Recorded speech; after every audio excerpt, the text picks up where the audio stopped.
कंकलेश्वर गांव का वो रास्ता जिसके बारे में आज इंटरनेट पर कई वीडियो बने हुए हैं कि वहां भूत है। लेकिन ये कहानी किसी यूट्यूब वीडियो से नहीं आई। ये बात वहीं के स्थानीय लोगों ने बताई है, जो इसे एक सच्ची घटना मानते हैं। गांव वाले आज भी धीरे से फुसफुसाकर तीन कजिन्स के नाम लेते हैं, रोशन, रोहन और समीर। रोशन की उम्र थी 14 साल, रोहन 13 साल का और सबसे छोटा समीर सिर्फ 10 साल का। ये घटना हुई एक भयानक तूफानी रात में। कोकणा इलाके में जब पहली बारिश होती है तो लोग मछली पकड़ने निकल जाते हैं। उसी रात ये तीनों बच्चे भी मछली पकड़ने के लिए निकले। उनके घर से करीब 1 किलोमीटर दूर एक सुनसान इलाका था। दिन में लोग वहां चले जाते थे, लेकिन रात में कोई नहीं जाता था। बच्चों को ये बात नहीं पता थी। वे अपने साथ एक दो टॉर्च, बारिश से बचने के लिए छाता और बच्चों जैसी मासूम हिम्मत लेकर निकल पड़े। तेज हवा चल रही थी, बिजली कड़क रही थी और रास्ता धीरे धीरे अंधेरे में डूबता जा रहा था। उन्हें नहीं पता था, जिस रास्ते पर वे जा रहे हैं वहां से कुछ लोग वापस नहीं लौटते।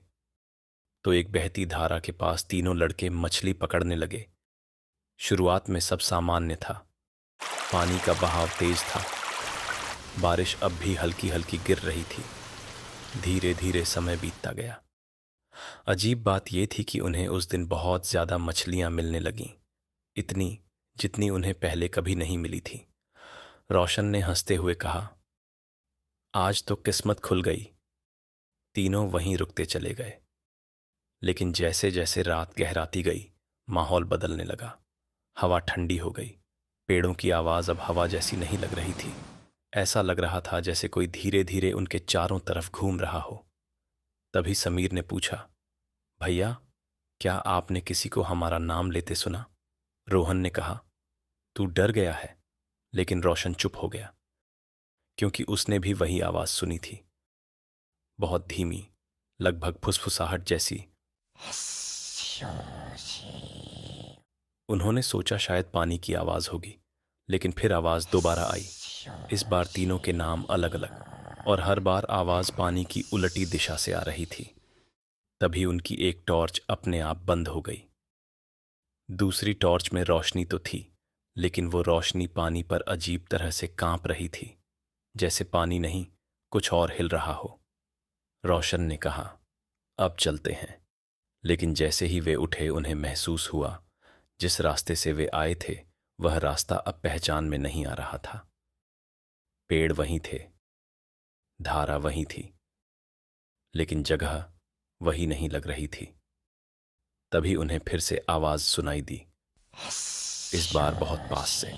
लेकिन जब उन्होंने पीछे देखा, कोई नहीं था, बस पानी, और उसमें 3 परछाइयों की जगह 4 परछाइयां।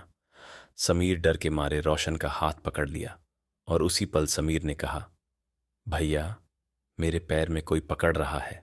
रोशन ने नीचे देखा। पानी में कोई हाथ नहीं था, लेकिन समीर धीरे धीरे धारा की तरफ खींच रहा था। रोहन और रोशन ने पूरी ताकत लगा दी, लेकिन अचानक पानी का बहाव तेज हो गया। एक पल में सब कुछ गड़बड़ा गया, बारिश, हवा और अंधेरा। जब गांव वालों ने अगली सुबह खोज शुरू की, तो रोहन और रोशन बेहोशी की हालत में धारा से कुछ दूर मिले, लेकिन समीर नहीं मिला। गांव के बुजुर्गों ने कहा, पहली बारिश में वो धारा सिर्फ पानी नहीं बहाती, वो नाम भी बुलाती है। आज भी कंकलेश्वर गांव में उस रास्ते से रात को गुजरते वक्त लोग कहते हैं, अगर आपको बच्चे की आवाज सुनाई दे तो रुकना मत, क्योंकि वह आवाज आपको वापस बुलाने के लिए नहीं, अपनी जगह लेने के लिए आती है।